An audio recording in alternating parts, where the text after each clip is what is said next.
Hi everybody, I'm going to talk to you today about what nourishes relationships. Valentine's Day is just around the corner, and whether you're a Valentine's Day person or not, we can't help but start thinking about our relationships and our partnerships. And usually Valentine's Day is reserved just for lovers, for intimate partnerships, but I want to expand and extend the definition of love today, and also to extend the definition of relationships to exist as more than just intimate partnerships.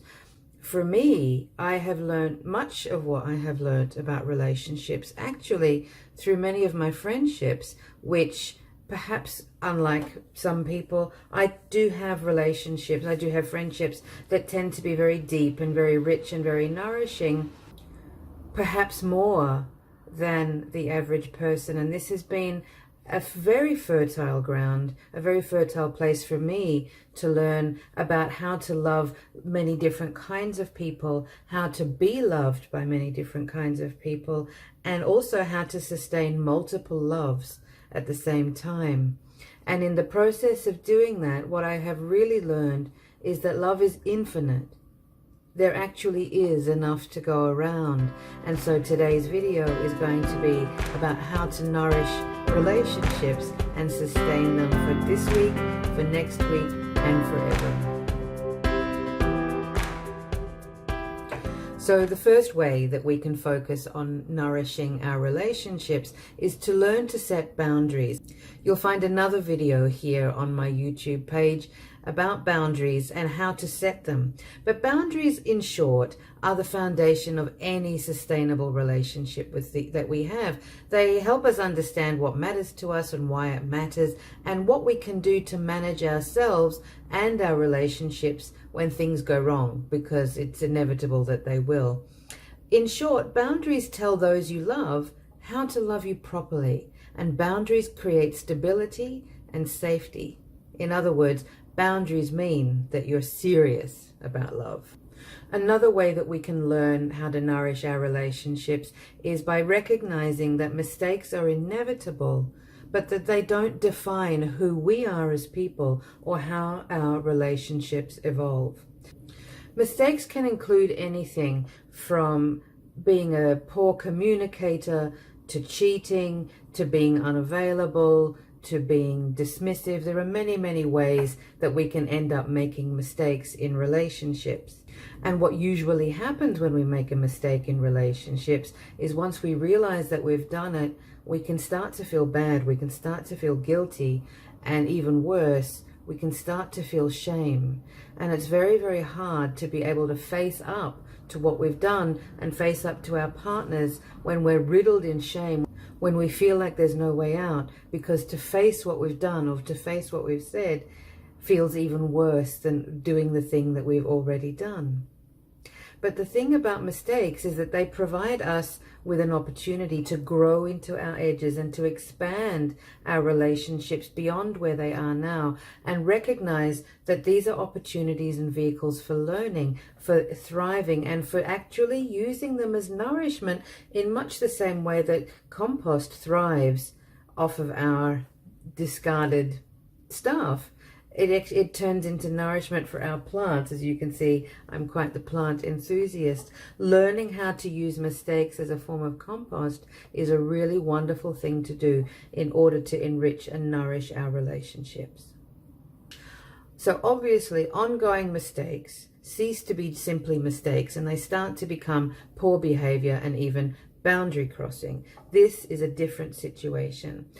But it's by learning what to do when hurt arises that we get to decide what kind of relationship we want to have and what matters to us. When it comes to mistakes, there's really no simple answer, but the truth is it's going to happen, and how we respond to it is our choice.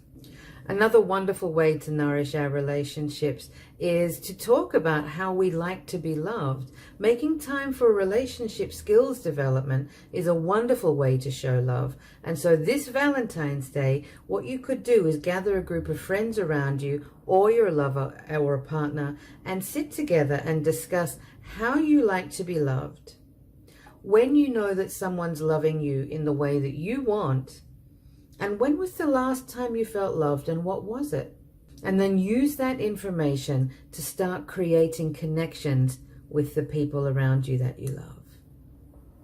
Another way to nourish our relationships is to learn how to have a conflict. In other words, how to fight fair. Having a conflict-free relationship is not necessarily a great relationship. It's about learning how to be conflict smart. And the truth is, there is no such thing as a perfect relationship. Learning how to speak your truth is an essential relationship nourishment skill. Similarly, learning how to hear grievances from your partner is an equally valuable skill, because if everybody is talking and nobody is listening, communication isn't happening at that point. It has to be a dance between you. And this is where learning how to manage conflict turns something that is once complicated into an opportunity for growth and expansion and really even deeper love. And finally, the last point I want to make for you is that in order to have nourished relationships, they're really about curiosity and not certainty. Usually when people come to see me, it's because something in their relationship has gone wrong. Usually they want to know hacks and tips and tricks to overcome relationship problems and avoid them ever happening again, both in and out of the bedroom. Often people have a real sense of urgency when they come to see me. There's some sort of desperation, like we are getting married in September. We have to have this sorted out before then, as if relationship management is something that only happens once. I'm here to tell you, relationship management never ends. For the duration of the time that you're in a relationship, you're going to have to learn how to manage them. Being certain about relationships is usually where we go wrong. Yes, we want stability and safety, but we also want to grow and explore. We want love. We don't want suffocation. So we want to feel wanted and creative. We don't want to feel caged and obliged. Now, this is why creating deep and safe connections involves learning how to explore. And you do this both alone and together. Avoiding questions because you're scared of the answers only prolongs your anxiety. So instead, imagine knowing that your person or your people are there because they really want to be there, because they see you and you're a team and you're both on the same page. Wouldn't that be better than just maintaining the status quo, even though you know it's no longer working for either of you? Getting comfortable with uncertainty is a skill that takes practice, but it's a skill that will sustain us through every relationship for the rest of our lives. We don't have to love feeling uncertain, but feeling confident to swim in deep water means that so many more opportunities for pleasure and connection can arise when we're feeling curious, and we can inevitably trust ourselves to hold our end of the deal. Finding safety in love is possible. You just have to know where to look and then feel brave enough to open the door. See you next time.